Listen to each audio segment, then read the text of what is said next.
சொல்லுங்க ஸ்ரீராம், ஏதோ ஒரு கேள்விக்காக மார்னிங்கே ஃபோன் பண்ணியிருந்தீங்க. என்ன சொல்லுங்க. ஸ்ரீ குருபியா நமஹ. சுக்கி பவ. சார், நிறைய பெற்றோர்கள் சார் சமீப காலங்களில் ஸ்கூலுக்கு வரும்போது அவங்க அட்மிஷனுக்காக வராங்க.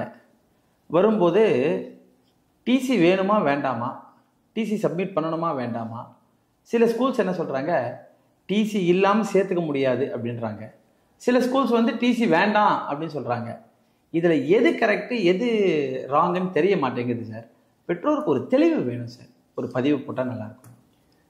இந்த கேள்வி தான் பல பெற்றோர்கள் மனசில் எனக்கு இருக்குது. பெரிய கன்ஃபியூஷன். முன்னர் எல்லாம் ஒரு ஸ்கூல்ல இருந்து ஒரு ஸ்கூலுக்கு குழந்தைய அழைச்சிட்டு போகணும்னா ட்ரான்ஸ்ஃபர் சர்டிஃபிகேட் வாங்கணும். ஆமாம் சார். இந்த கொரோனா வந்த பீரியடில் என்ன ஆயிடுது அப்படின்னா, பல காரணங்களுக்காக ஸ்டூடெண்ட்ஸை வேறு இடத்துக்கு அழைச்சிட்டு போனாங்க. ஃபார் எக்ஸாம்பிள், இங்கே வேலை போயிடுது, இல்லை இங்கே வருமானம் இல்லை, அதனால் அப்பா அம்மா வீட்டுக்கு போயிடலாம், அங்கே போய் சேர்க்கலான்ற மாதிரி பல ட்ரான்ஸ்ஃபர் ஆஃப் ஃபேமிலிஸ் எல்லாம் ஆகிடுது. ஆமாம் சார். ஸோ இன்றைக்கி இருக்க லேட்டஸ்ட் சுச்சுவேஷன் எப்படின்னா, மெட்ராஸ் ஹைகோர்ட் 2024 ஜட்மெண்ட் கொடுக்குறாங்க. அதில் என்ன சொல்லிட்டாங்கன்னா, இன் Tamil Nadu transfer certificate is generally not mandated for admission to another school, especially students up to class 8. Okay. 8th standard will mandatory கிடையாது. அது மட்டும் இல்லை, the Madras High Court has instructed government to issue circulars. Okay.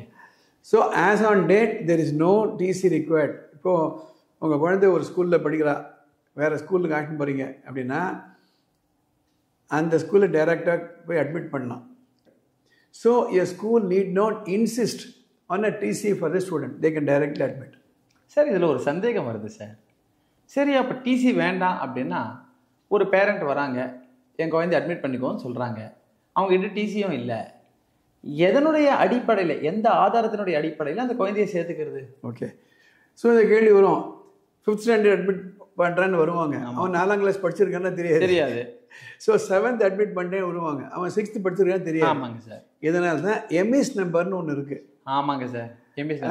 Education management information system. Okay. இந்த MES நம்பரை ஈஸியாக கொடுத்துடலாம். Okay. ஒவ்வொரு ஸ்கூலும் அந்த எம்இஎஸ் பிளாட்ஃபாரத்தில் ரிஜிஸ்டர் பண்ணியிருக்காங்க. உங்களுக்கு தேவையெல்லாம் உங்கள் ஸ்டூடெண்ட்டுடைய ஆதார் கார்டு, ஓகே, அந்த ஆதார் கார்டு போட்டு பண்ண எம்இஎஸ் நம்பர் கிடச்சிரும். ஓகே. அது தவிர சென்ட்ரல் கவர்மெண்ட்டில் நமக்குலாம் எப்படி ஆதார் கார்டு இருக்கோ, பேன் நம்பர் இருக்கோ, ஒவ்வொரு ஸ்டூடெண்ட்டுக்கும் ஒரு ஐடி கார்டு கொடுக்குறாங்க. அது பேர் என்னென்னா யுடிஸ் நம்பர், அதாவது unified district information system for education. It is a unique 11-digit identifier assign to each school in India. Okay. அதில் அந்த யுடிஸ் நம்பரும் கிடைக்கும். நீங்கள் என்ன செய்யணும்னா, மேலே ஒரு வெப்சைட் லிங்க் கொடுக்குறேன், அந்த லிங்க் ஓப்பன் பண்ணி உங்கள் ஸ்டூடெண்ட் பேர், அவங்களுடைய ஆதார் கார்டை பஞ்ச் பண்ணிக்கலாம்னா அந்த எம்இஎஸ் நம்பரும் கிடைச்சிரும், யுடிஸ் நம்பரும் கிடைச்சிரும். ஓகே. அதை எடுத்துமே கொடுக்கலாம். இப்போ எல்லா ஸ்கூலுகளுக்குமே இது தெரிஞ்சு போச்சு. அதனால் they will not insist on TC. Okay. So are you clear now? Up to 8th standard you don't need TC. Okay. அதை சர்க்கம்பன்ட் பண்ணுறதுக்கு ஒரு ஐடியா கொடுத்தாச்சு. ஆமாம் சார். ஓகே. சரி சார், இந்த சிஸ்டம் எதுக்காக கொண்டு வந்தாங்க சார்? ஓகே. இந்த எம்இஸ் அண்ட் யுடிஸ்னு ஒரு சிஸ்டம் சொன்னீங்கல்ல சார், அது எதுக்காக கொண்டு வந்தாங்க? இது பல காரணங்கள். ஒரு காரணம் என்னென்னா, சில ஸ்கூல்லாம் டிசம்பர் மாதமே சொல்லிடுங்க வில்லிங்கா நாட் வில்லிங்கான்னுட்டு, அடுத்த வருஷம் கண்டினியூ பண்ண இல்லையா என்ன, அவங்களும் வந்து பெஞ்ச் ஆர்டர் பண்ணணும், டேபிள் ஆர்டர் பண்ணணும், புது டீச்சர்ஸ் ரிக்ரூட்மெண்ட் பண்ணணும், புக்ஸ் ஆர்டர் பண்ணணும். அதுக்காக ஒரு சர்டனிட்டி வேணுன்றதுக்காக. புரியுது. ஆனால் சில ஸ்கூலில் என்ன ஆகிறது அப்படின்னா, சப்போஸிங் ஜனவரி பிப்ரவரி இல்லை மார்ச் கூட பேரண்ட்ஸ் வந்து மனசை மாற்றிக்கிறாங்க. ஆமாம், வேறு ஸ்கூலுக்கு போகலாம், ட்ரான்ஸ்ஃபர் வந்திருக்கலாம், இல்லை என்ன காரணமாகவும் இருந்திருக்கலாம். அப்போது அடுத்த வருஷம் ஃபீஸை ஃபஸ்ட் டேர்ம் கட்டினா தான் உனக்கு டிசி கொடுப்பேன்றாங்க. புரியுது. அப்போ என்ன செய்யறது? டிசி இல்லைன்னா வெளியில் அட்மிட் பண்ண முடியாது.